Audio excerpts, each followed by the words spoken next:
lo vio usted, así fue esta ceremonia. Y es que resulta que los magistrados Felipe de la Mata Pizaña y Felipe Fuentes Barrera encabezaron la ceremonia de presentación del billete de Lotería Nacional conmemorativo por el más de 500,000 de personas egresadas de la Escuela Judicial Electoral. En dicha ceremonia estuvo presente el director de Lotería Nacional, el maestro Marco Antonio Mena Rodríguez, y la directora de la Escuela Judicial Electoral, Gabriela Rubalcaba García.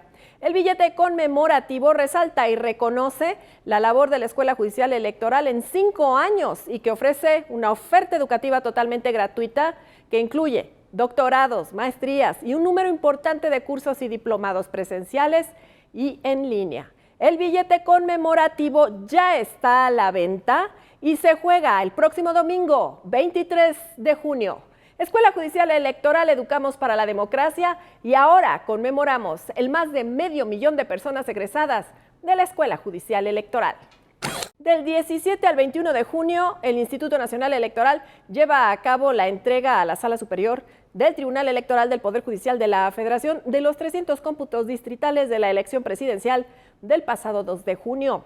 El Tribunal Electoral hará el resguardo de dichos documentos y resolverá las impugnaciones que en su caso se presenten para proceder posteriormente a elaborar el dictamen y declaración de validez de la elección de la presidencia de la República. Por cierto, la Sala Superior del Tribunal Electoral del Poder Judicial de la Federación, ya lo sabe usted, recibió del Instituto Nacional Electoral los paquetes electorales correspondientes a la votación de 184,326 mexicanas y mexicanos residentes en el extranjero, como parte del cómputo final y eventual declaración de validez de la elección presidencial en el proceso electoral federal 2023-2024.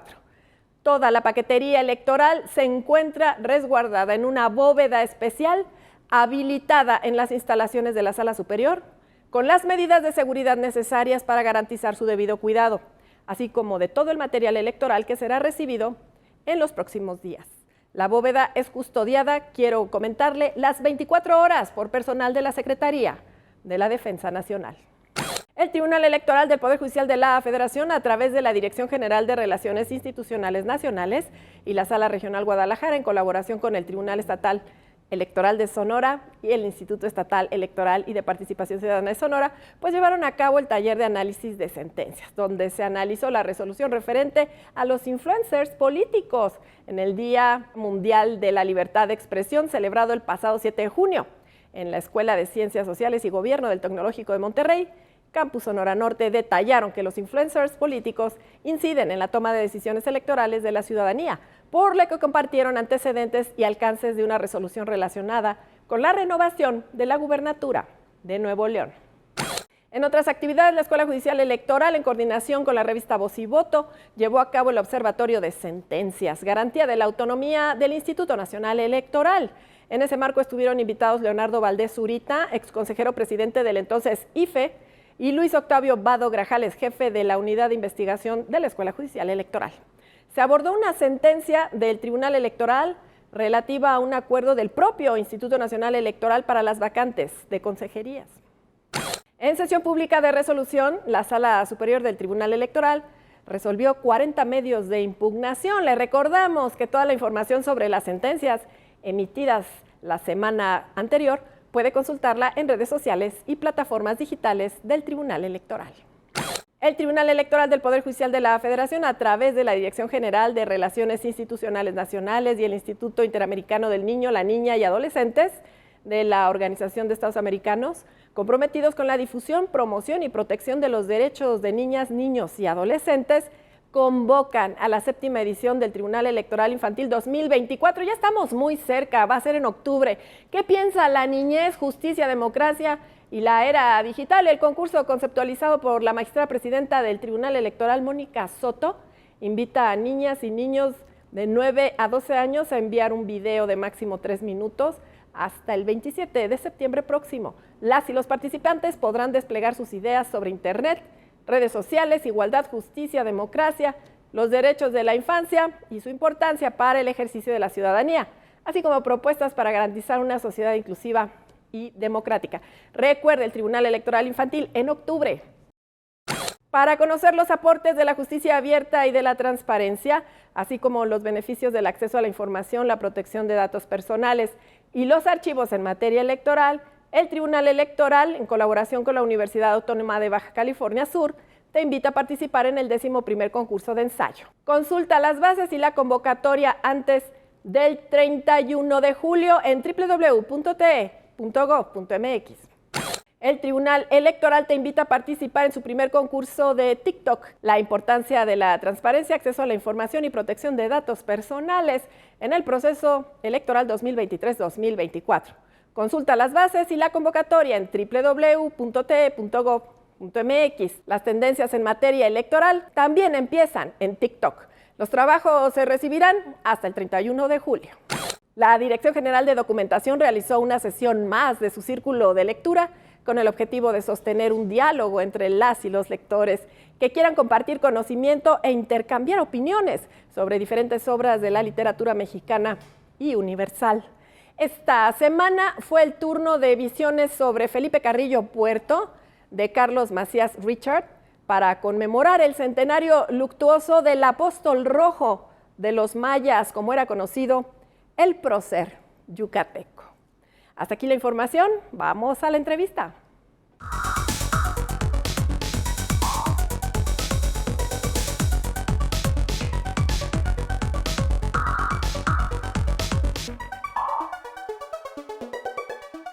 Ya estamos con nuestro invitado. Le quiero dar la más cordial bienvenida a Ernesto Santana Bracamontes, quien es el secretario instructor de la ponencia de la magistrada presidenta de este máximo órgano jurisdiccional, Mónica Soto Fregoso. Ernesto Santana Bracamontes, muy bienvenido. ¿Cómo estás? Muy bien, muchas gracias por la invitación para platicar contigo, con tu auditorio, sobre un tema muy relevante en el proceso electoral. Pues, ¿quién mejor que tú para darnos claridad para esta etapa todavía de resultados en la que el Tribunal Electoral del Poder Judicial de la Federación juega un papel importantísimo, yo diría definitivo y fundamental, y sobre todo si estamos hablando de esta línea del tiempo del proceso de calificación de la elección presidencial? Tú ya tuviste un encuentro con los medios de comunicación, con la prensa, despejaste dudas y ahora es el turno de hablarle a nuestro auditorio. Así es que dinos hasta este momento, en el que estamos precisamente ubicados, ¿qué pasos hemos dado como Tribunal Electoral encargado de la calificación de la elección presidencial? Cuéntanos, ¿dónde vamos? Muchas gracias, Lucy. Si te pongo en contexto, en el proceso electoral es, como lo dice, es todo un proceso, es una serie de etapas que vienen concatenadas, sucesivas, que de inicio podría decirte que el proceso electoral tiene 4 etapas, que es la etapa de preparación, la jornada electoral, resultados y calificación de la elección.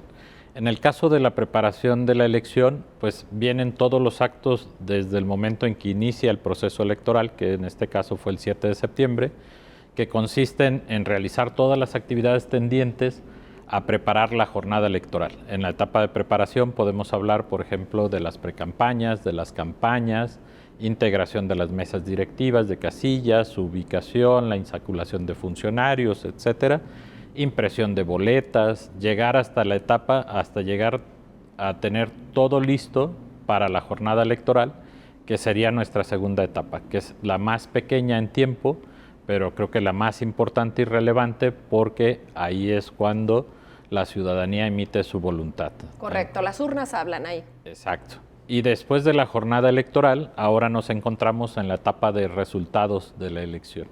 Estos resultados consisten en la sumatoria de los resultados que se dan en cada una de las casillas para determinar qué candidatura obtuvo el mayor número de votos, dependiendo la elección en el ámbito federal, para las diputaciones, senadurías y presidencia de la República. Y la última etapa, que ahondaremos un poco más adelante, es la declaración de validez de la elección presidencial. Que ahí el encargado único es el Tribunal Electoral del Poder Judicial de la Federación por mandato constitucional legal. Así es, de hecho es la única elección en el país que el Tribunal Electoral o una autoridad jurisdiccional distinta a las autoridades administrativas se encarga de hacer el cómputo total de la elección y la declaración de validez. Normalmente, si esto lo ya trasladamos a la elección de diputaciones o senadurías, eso lo harían las autoridades del Instituto Nacional Electoral. pero como tú dices, un diseño, digamos, diferente para la elección presidencial nos lleva o le otorga competencia, mejor dicho, al Tribunal Electoral para que sea él quien realice el cómputo y la declaración de validez de la elección presidencial. Ernesto Santana Bracamonte, secretario instructor de la ponencia de la magistrada Mónica Soto Fregoso, presidenta de este Tribunal Electoral. Para que suceda eso, tienen que recibirse paquetes electorales, tienen que llegar a sede jurisdiccional. Han llegado ya los del voto de las y los mexicanos en el extranjero. Del 17 al 21 está contemplado todo, pues una serie de pasos que también me gustaría que nos explicaras. Claro, con gusto, Lucy. Aquí se combinan dos cosas. Una es, una vez que se dan los resultados electorales, pasamos a una etapa, o dentro de esta etapa, la etapa de impugnación, cuando los partidos políticos pueden presentar medios de impugnación, de manera particular, en este caso, juicios de inconformidad, en contra de los resultados de las elecciones. En el caso de la elección presidencial, los cómputos distritales se llevan a cabo entre el día 5 de junio al día 8 en este caso. Una vez concluidos los cómputos, se presentaron medios de impugnación. Estos medios de impugnación tendrán que ser resueltos por el Tribunal Electoral para dar definitividad, digamos, a los resultados electorales, ¿no? Eso es por una parte.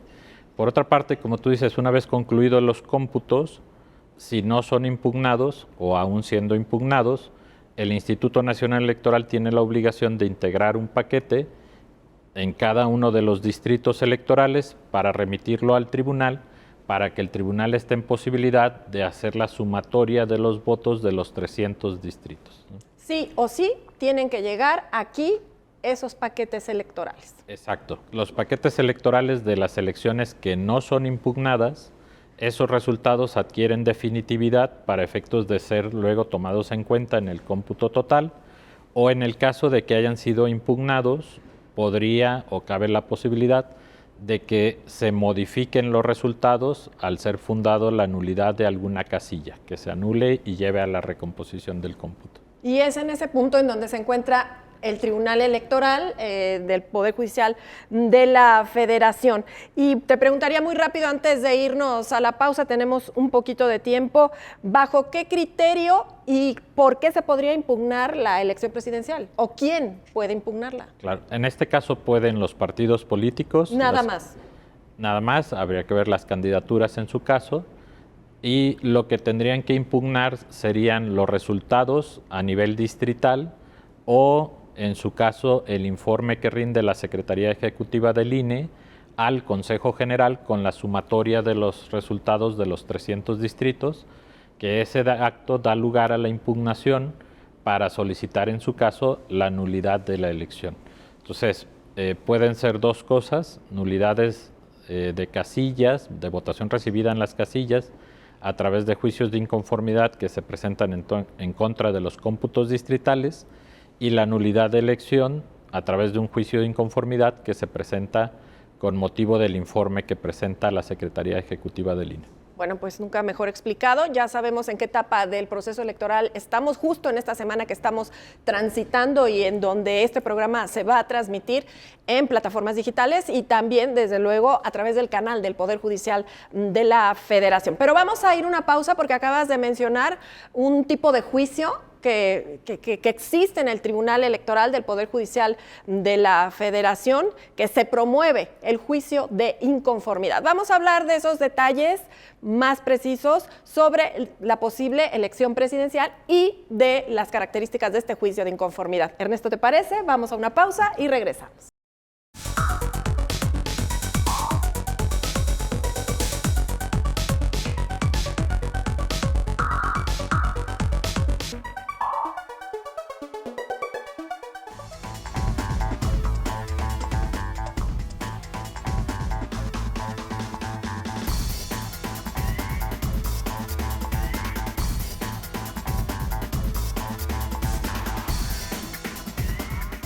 Continuamos hablando con Ernesto Santana Bracamontes, secretario instructor de la ponencia, la magistrada presidenta del Tribunal Electoral del Poder Judicial de la Federación, Mónica Soto. Nos quedamos en el tema del juicio de inconformidad. Sabemos que se encuentra en la Ley General del Sistema de Medios de Impugnación Electoral, pero sabemos que únicamente y exclusivamente aparece en esta etapa del año. O sea, nunca más lo veremos cada 6 años, nada más. ¿Nos explicas todo esto y las características del juicio de inconformidad? Claro, con gusto, Lucy. Como saben, el sistema de impugnación en materia electoral es un sistema muy complejo en el cual a través de diferentes vías se pueden impugnar diferentes actos y por diferentes sujetos. En este caso, el juicio de inconformidad, como dices, es un medio de impugnación específico que procede en contra de los resultados de las elecciones, en este caso en el ámbito federal, que pudiera ser diputaciones, senadurías y presidencia de la República.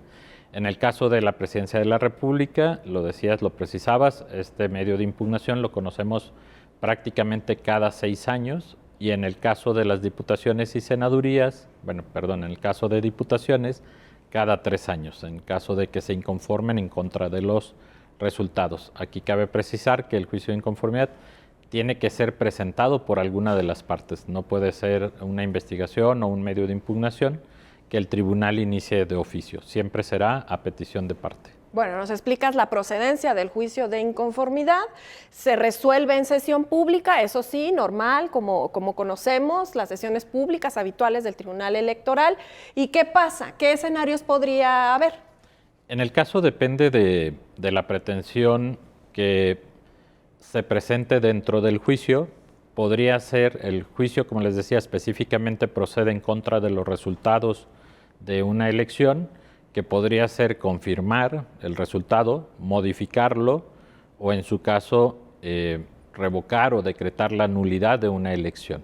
A través del juicio de inconformidad, cuando se impugnan la nulidad de votación recibida en una casilla y se pretende la nulidad de los votos recibidos en ese centro de votación, lo que procede es decretar la nulidad y hacer la modificación del resultado en esa elección, que en algunas ocasiones, dependiendo del resultado final de la elección, pudiera traer un cambio de ganador. En el caso de que el segundo lugar alcance una votación mayor a la del primer lugar después de haber anulado estos votos. O en su caso, la nulidad de la elección, y puede ser por diferentes causas. Una de ellas, por ejemplo, es que la fórmula que haya resultado ganadora en la elección resulte inelegible, que no cumple a los requisitos para ocupar el cargo, y entonces ante la inelegibilidad o imposibilidad de que la fórmula ganadora acceda al cargo, se decreta la nulidad para efectos de convocar a una elección extraordinaria.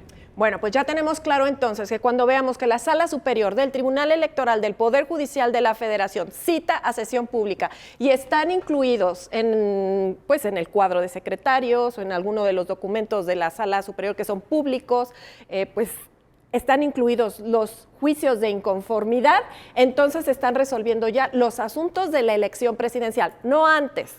Así es. En este caso cabe precisar que la Sala Superior es la autoridad competente única para conocer de juicios de inconformidad en contra de los resultados de la elección presidencial. En contra de los resultados de las elecciones de diputaciones y senadurías, en primera instancia quienes son competentes serían las salas regionales del Tribunal Electoral. Bueno, y los medios de comunicación ya manejan que se han recibido ya algunas impugnaciones. ¿Qué sigue en materia jurisdiccional? ¿Qué sucede en sede jurisdiccional después de que ya han recibido estas impugnaciones? Claro. Ahora lo que procede es emitir una resolución en cada uno de los juicios, que como decíamos, en el caso de la elección presidencial es confirmar, modificar o en su caso anular algunas casillas en los cómputos distritales, y una vez que se resuelven todos los juicios, lo que procede es hacer el cómputo total de la elección, que no es otra cosa más que la sumatoria de los resultados de los 300 distritos electorales que existen en el país, y eso nos arroja la suma total de votos y quién es la candidatura que obtuvo el mayor número de votos, a efecto de después verificar que la candidatura que obtiene la mayoría cumpla con los requisitos de ley, que sea elegible y en su caso, por último, decretar la validez o no de la elección de acuerdo a si la elección cumple con los principios constitucionales o no. Muy bien, ayúdame a entender, Ernesto Santana Bracamonte, secretario instructor de este máximo órgano jurisdiccional, específicamente de la presidencia. Estos pues, actos jurídicos que tiene a su cargo el Tribunal Electoral del Poder Judicial de la Federación, ¿tienen plazos? Así es, en el caso de la elección presidencial, todos los juicios de inconformidad que se presenten en contra de los resultados, tenemos como fecha límite de resolución por ley el 31 de agosto. Una vez que se resuelven todos los juicios de inconformidad, el tribunal tendrá hasta antes del 6 de septiembre o a más tardar el 6 de septiembre como fecha límite para expedir la constancia o hacer la declaración de validez de la elección presidencial. Bueno, es que es muy importante en este tema que estamos hablando, si estamos hablando de la línea del tiempo para el público que nos está siguiendo, como te decía, a través de nuestras plataformas digitales, a través del canal del Poder Judicial de la Federación, conocer y ubicarse en el tiempo, qué es lo que va a hacer en cada momento el Tribunal Electoral del Poder Judicial de la Federación. Hecho eso, entonces, Ernesto, ¿se hace un dictamen o cómo es? Así es. Resuelto los juicios de inconformidad en contra de los resultados de los cómputos distritales y hecho una vez la sumatoria, se procede a hacer la declaración de validez. Lo que tiene que hacer el tribunal es emitir un dictamen que de manera muy general lo que contiene es la sumatoria de los resultados de los distritos, luego la revisión de que la candidatura que obtuvo el mayor número de votos cumpla con los requisitos de elegibilidad, en el caso los requisitos de ley para poder ocupar el cargo, y que la elección, se revisa también que la elección haya cumplido con los principios constitucionales de libre sufragio, que no haya inequidad en la contienda, etcétera, todos estos tipos de principios que se tienen que verificar a efectos de declarar válida una elección. Y seguimos ubicando esa fecha de 6 de septiembre. Así es, este dictamen de declaración de validez, la fecha límite para expedirlo es el 6 de septiembre. Tenemos que decir, ojo, que será pues la Secretaría General de Acuerdos junto con las y los magistrados. Explícanos, ¿quién hace esa declaración de validez? Es un proyecto que se presenta en su caso al Pleno, que se somete a votación de quienes lo integran y que en el caso tendrá que ser votado en sesión pública, como lo decías anteriormente. Bueno, pues ahí está, hay que estar pendientes de esa sesión pública que será específica, que será muy notoria para que ustedes sigan esa línea del tiempo, no pierdan detalles y bueno, hasta ahí nos quedamos un poco y después de eso, ¿qué sigue para el tribunal en materia de elección presidencial? Nada más, a ver. En el caso de la elección presidencial, una vez que se emite la declaración de validez, para efectos prácticos concluye el proceso electoral. Hasta ahí, digamos, termina la elección y ya vendrá la etapa de transición para que el nuevo titular o la nueva titular inicie funciones el 1 de octubre. En el caso de la elección de diputaciones y senadurías, tenemos una línea de tiempo distinta. Hace rato decía que en el caso de los juicios de inconformidad, a través de los cuales se impugnan los resultados de diputaciones y de senadurías, los conoce la sala regional en una primera instancia. En ese caso, las salas regionales tienen hasta el 3 de agosto para resolver en primera instancia estos juicios y, en su caso, las partes podrán promover un recurso de reconsideración ante la sala superior, el cual tendrá que ser resuelto a más tardar el 19 de agosto. Bueno, pues ahí están dos líneas de tiempo, como dicen las y los abogados electorales, pues por cuerdas separadas, ¿no? Se estarán revisando esos asuntos. Lo cierto es que el ojo del huracán democrático estará en el Tribunal Electoral en todo el mes de agosto y hasta esa fecha que tú mencionas que tenemos como plazo, ¿no? El 6 de septiembre. Pero bueno, también aquí por mandato constitucional, el Tribunal Electoral del Poder Judicial de la Federación hace entrega de la constancia, Ernesto. Así es, en el acto precisamente donde se declara válida la elección, procede la entrega de la constancia de mayoría a quien haya sido electo, a quien obtuvo el mayor número de votos y haya sido elegible y declarada válida. Es, digamos, el acto solemne a través del cual el tribunal entrega la constancia de que la persona que ganó la elección puede ocupar el cargo, ¿no? Bueno, y también se eligieron gubernaturas, Ernesto, ¿qué nos dices? Así es, tenemos en el caso 9 elecciones de gubernaturas que estas también siguen una línea impugnativa distinta a las elecciones federales, porque estas son elecciones locales. En el caso, quienes no estén conformes con los resultados de la elección de la gubernatura, en el caso de las entidades federativas, que además son elecciones que organizan las autoridades locales, lo que denominamos comúnmente los OPLES, si no están de acuerdo en contra de los resultados que dé el OPLE, los partidos políticos, candidaturas podrán impugnar ante tribunales electorales locales en una primera instancia y después ante la Sala Superior en una segunda y última instancia. Ojo, juicio de revisión constitucional. Para que ustedes sepan, cuando vean en esos listados el juicio de inconformidad, el juicio de revisión constitucional, es porque ya estamos en la etapa ultimísima de impugnación, porque este órgano es terminal, Ernesto. Así es, lo decíamos, al final las vías impugnativas siempre nos llevan a la Sala Superior como última instancia en materia electoral, tanto federal como local. Un placer, como siempre, hablar contigo y sobre todo que nos ilustres de esta manera para saber cómo va a ser la línea del tiempo del Tribunal Electoral del Poder Judicial de la Federación en los próximos 2 meses. Al contrario, Lucy, muchas gracias por la oportunidad. Ernesto Santana Bracamontes, secretario instructor de la ponencia de la magistrada presidenta Mónica Soto. Yo soy Lucy Farías y como siempre ya lo sabe usted, le esperamos la próxima semana con más información en Justicia Electoral a la Semana.